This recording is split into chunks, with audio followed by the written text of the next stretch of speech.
Hello दोस्तों, तो यहाँ पे हमें एपिसोड की शुरुआत में जापानीज पुलिस हेडक्वार्टर्स का सीन दिखाया जाता है और यहाँ पे कीरा के रिपोर्ट्स के बारे में बात हो रही होती है। इन लोगों को यहाँ पे 3029 फोन कॉल्स और मैसेजेस आए हैं और साथ ही साथ उसमें 14 ऐसे लोग हैं जो कि कहते हैं कि वो कीरा को जानते हैं या फिर उन्होंने उसे कहीं देखा है। साथ ही साथ 21 लोग तो ऐसे भी है जो कि कहते हैं कि वो खुद ही कीरा है। इन सबको इग्नोर करते हुए इनका रिकॉर्ड बना लिया जाता है। वो ऑफिसर बताता है कि जैसे कि एल ने बोला था, ये पता लगाने के लिए कि उनकी डेथ कितने टाइम पे हुई है, तो लगभग सारे ही विक्टिम्स की डेथ वीकडेज में शाम के 4 बजे से रात के 2 बजे तक हुई है, लेकिन उनमें से 68% तो रात के 8 बजे से 12 बजे हुई। ये डेथ सैटरडे, संडे और छुट्टी के दिनों पे और भी ज्यादा बढ़ गई। तो इन सबको देख के एल यही बताता है कि इस हिसाब से जो किलर है वो एक स्टूडेंट है, और सुन के भी ऐसा ही लग रहा है क्योंकि एक बच्चा होगा जो कि एक तरीके का भगवान बनना चाहता होगा और दुनिया में इंसाफ लाना चाहता होगा। ये बहुत बचकाना है, मुझे पूरा भरोसा नहीं है, लेकिन अगर तुम्हारे मन में ये चीज है कि कीरा एक बच्चा नहीं हो सकता तो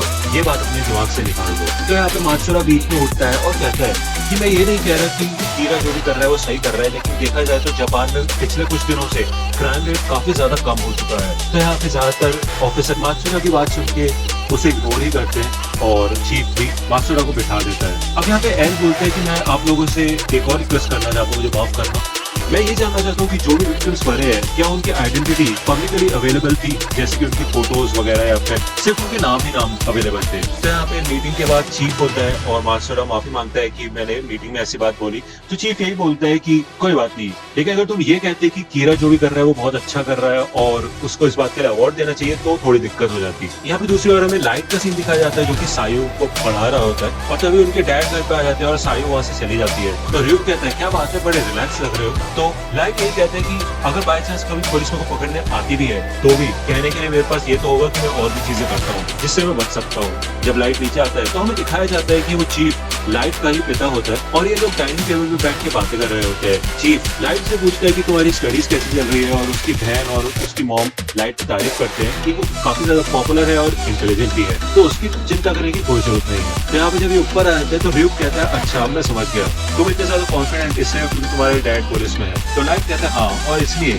मैं उनके कंप्यूटर में इजीली हैक कर सकता हूँ और इससे मेरे को उनके इन्वेस्टिगेशन के बारे में भी पता चलता रहेगा। तो यहाँ पे लाइट अपने डैड का कंप्यूटर हैक कर लेता है और उसमें जो भी फाइल्स होती है उनको देख के लाइट को पता चल जाता है कि अब पुलिस को शक है कि जो कीरा है वो एक स्टूडेंट हो सकता है। तो यहाँ पे लाइट कहता है किसी भी इंसान का नाम डेथ नोट पे लिखने के बाद हम उसके आगे कॉज ऑफ डेथ लिख सकते हैं, जैसे कि लाइट हमेशा हार्ट अटैक लिखता है, और दूसरे रूल के हिसाब से हम 6 मिनट 40 सेकंड में एक डेथ को डिस्क्राइब भी कर सकते हैं, यानी कि किसी विक्टिम को अलग तरीके से भी मार सकते हैं। इस हिसाब से अगर मैं किसी क्रिमिनल का नाम लिख के उसके आगे हार्ट अटैक लिख के नीचे 6 मिनट 40 सेकंड में मरने का टाइम भी सेट कर देता हूँ तो वो हो जाएगा, है ना र्यूक? तो र्यूक कहता है हाँ ऐसा हो जाएगा। तो लाइट कहता है फिर तो अब और मजा आने वाला है। तो यहाँ पे हमें दिखाया जाता है कि लाइट अपनी रोजाना एक्टिविटीज करता है, स्कूल जाता है, खेलता है, और साथ ही साथ दूसरी ओर वहाँ पे क्रिमिनल्स मरते रहते हैं लगातार। यहाँ पे हमें दोबारा जापानीज हेडक्वार्टर का सीन दिखाया जाता है और इधर 3 ऑफिसर्स चीफ के पास आते हैं और कहते हैं कि कल फिर से 24 लोग मरे और उससे पहले 23 लोग मरे थे।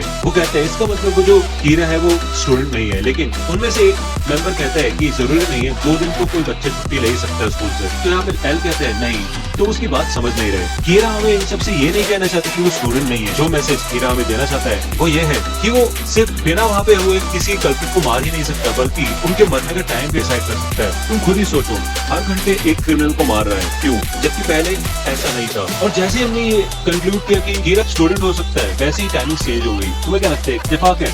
मुझे तो नहीं लगता। इसका मतलब कीरा के पास पुलिस की फाइल्स का एक्सेस है। और यहाँ पे दूसरी ओर हमें लाइट का सीन दिखाया जाता है और वो घर वापस जा रहा होता है। लाइट कहता है अभी तक तो एल को पुलिस के ऊपर ही शक होने लग गया होगा। तो यहाँ पे एल कहता है कि कीरा के पास एक ऐसा तरीका है जिससे कि पुलिस हेडक्वार्टर से इन्फॉर्मेशन निकाल सकता है। मैं इस चीज को नजरअंदाज नहीं कर सकता। कीरा आखिरकार करना क्या चाहता है? यहाँ पे र्यूक कहता है कि मुझे समझ नहीं आ रहा, ऐसा करके तो उससे तुम पे और शक होगा ना, ऐसा लगेगा कि तुमने जानबूझ के उससे बचने के लिए टाइमिंग चेंज की है, इससे तो तुम्हारा नुकसान ही है। एल को ऐसा नहीं लगेगा कि तुम पुलिस से कनेक्टेड हो। तो लाइट कहता है कि मैं तो चाहता ही हूँ कि एल मुझे ढूंढे, जब तो मैं उसको आसानी से खत्म कर पाऊंगा। र्यूक तुम शायद समझोगे नहीं, लेकिन इंसानी दुनिया में बहुत कम लोग हैं जो एक दूसरे पे भरोसा करते हैं, और अभी इस समय पुलिस हेडक्वार्टर्स और एल एक दूसरे पे भरोसा नहीं करते। वैसे लोगों को लगेगा कि एल और पुलिस मिलके कीरा को पकड़ रहे हैं, लेकिन असलियत में ये दोनों एक दूसरे पे शक करके एक दूसरे को इन्वेस्टिगेट करने लग जाएंगे और कुछ समय बाद पुलिस को इस बात पे गुस्सा आ जाएगा और वो एल को मेरे लिए ढूंढ लेंगे और जब वो उसे ढूंढ लेंगे तब मैं उसको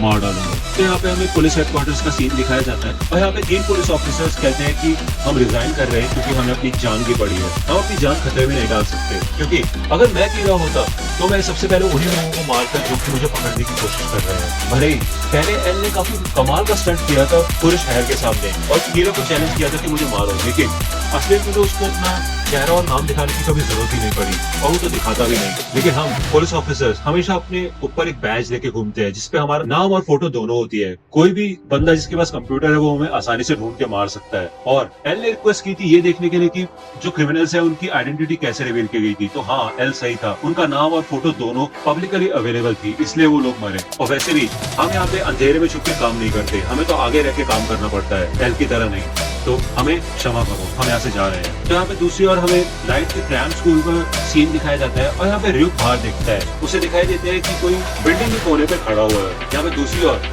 एल सारे पुलिस ऑफिशियल्स की रिपोर्ट्स मंगवा लेता है और कहता है पुलिस फोर्स में 141 लोग हैं जिनके पास कीड़ा इन्वेस्टिगेशन की इंफॉर्मेशन है, तो इन ऑफिशियल्स का ही कोई जान पहचान वाला होगा जो कि कीड़ा हो सकता है और पक्का इन्हीं में से है। यहाँ पे हमें दिखाया जाता है कि सोइचोरो यामिनी की रिपोर्ट खुल जाती है जो कि चीफ ही होता है और उसमें उसकी और उस बेटे और बेटी की डेट ऑफ बर्थ भी लिखी होती है। तो यहाँ पे र्यूक और लाइट जब घर जा रहे होते हैं तो र्यूक लाइट से बात करने की कोशिश करता है, लेकिन लाइट बोलता है कि तुम्हें पता है मैं तुमसे बाहर बात नहीं कर सकता।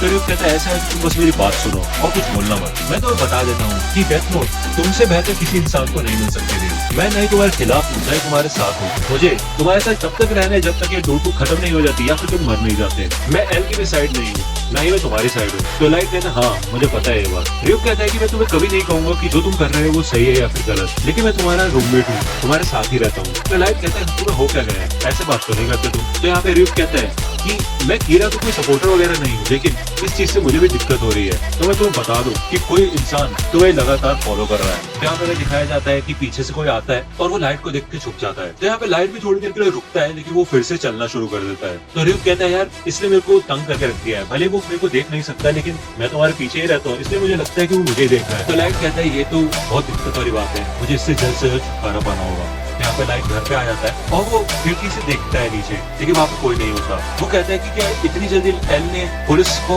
इन्वेस्टिगेट करना शुरू कर दिया है? मुझे नहीं लगता, इसके लिए तो बहुत लोगों की जरूरत पड़ेगी। और ऐसा भी नहीं है कि उसको इतनी जल्दी शक हो गया हो मुझ पे कि मैं ही गिरा हूँ, क्योंकि बाहर तो मैं नॉर्मल हाई स्कूल स्टूडेंट की तरह ही लगता हूँ। तो इसलिए मेरे को अपने पीछे करने वाले का पता लगाना होगा और जब मेरे को उसके बारे में पता चल जाएगा तब मैं उसे मार दूंगा। यहाँ पे र्यूक कहता है लाइट मैं तुम्हें एक कमाल की बात बताता हूँ, तुम्हें पता है एक इंसान और शिनिगामी में 2 बड़े अंतर होते हैं। तुम्हें पता है कि शिनिगामी को लोगों के नाम डेथ नोट पे क्यों लिखने पड़ते हैं? क्योंकि जब भी हम किसी इंसान का नाम लिखते हैं तो उनकी बची हुई जिंदगी हमें मिल जाती है। मान लेते हैं कि अगर कोई इंसान 60 साल तक जीने वाला है और हम उसका नाम डेथ नोट पे लिख के उसको 40 की उम्र में ही मार देते हैं, तो 60 - 40 20 साल, वो 20 साल हमारी लाइफ में ऐड हो जाते हैं। इसलिए हम लोग डेथ नोट में नाम लिखते हैं। तो इसलिए अगर हमें कोई सर में गोली भी मार दे या फिर हमारा दिल चीर दे तब भी हम मरेंगे नहीं। लेकिन तुम लाइट चाहे तुम कितने भी नाम लिख लो डेथ नोट में, तुम्हारी जिंदगी ऐसे नहीं बढ़ने वाली। ये बस शिनिगामी के ऊपर ही अप्लाई होता है। ये तो हो गया पहला अंतर, जो कि एक शिनिगामी और उस इंसान में है जिसके पास डेथ नोट है। तो लाइट इसे देख के कहते हैं कि ये बात तो मैंने पहली बार सुनी है किसी शिनिगामी के बारे में, काफी अच्छा है। तो यहाँ पे र्यूक कहता है इससे अच्छा तो तुम्हें दूसरा अंतर लगेगा,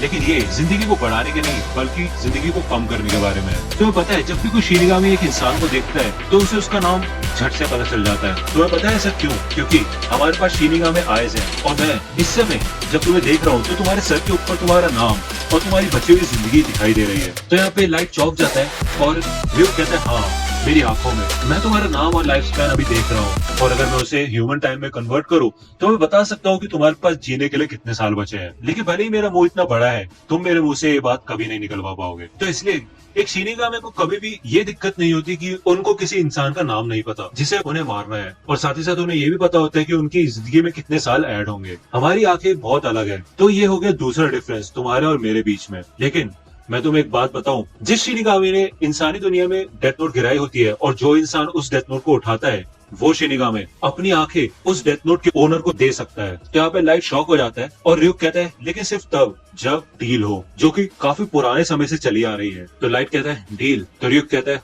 हाँ, शिनिगामी आइस लेने के लिए तुम्हें मुझे अपनी जिंदगी का आधा हिस्सा देना होगा। यहाँ पे लाइट काफी ज्यादा डर जाता है और कहते क्या मेरी बची हुई जिंदगी का आधा? तो रियुक कहता है हाँ। दूसरे शब्दों में कहूँ, अगर तुम अभी 50 साल और जीने वाले हो तो तुम सिर्फ 25 साल जियोगे। अगर तुम 1 साल और जीने वाले हो तो सिर्फ 6 महीने जियोगे। तो यहाँ पे लाइट कहता है और क्योंकि तुम ना ही कीरा की साइड हो ना ही एल की साइड, तो तुम मुझे किसी भी दुश्मन का नाम नहीं बताओगे जिसे मुझे मारना है ना? भले ही तुम्हें उसका नाम पता भी होगा। दूसरे शब्दों में मैं तुमसे मदद की कोई उम्मीद नहीं कर सकता, यही तुम कहना चाहते हो है ना? तो रियुक कहता है हाँ, और वैसे भी ये रूल्स बताना मेरा फर्ज बनता है, इसलिए मैंने तुम्हें बताया। तो इसलिए मैं तुम्हें फिर से बोलता हूँ, मुझे अपनी जिंदगी का बचा हुआ आधा हिस्सा दे दो और मैं तुम्हें शिनिगामी आइस दे दूंगा। तो यहाँ पे लाइट हंसता है और वो कहता है कि अगर मैं ऐसा करता हूँ तो मुझे सबका नाम पता चल जाएगा और इससे डेथ नोट को इस्तेमाल करना और भी ज्यादा आसान हो जाएगा। रियुक कहता है तो फिर क्या करे, डील करे? तो और यहाँ पे हमें दिखाया जाता है कि वो डिटेक्टिव होता है जो कि लाइट यागामी के घर के बाहर खड़ा होता है।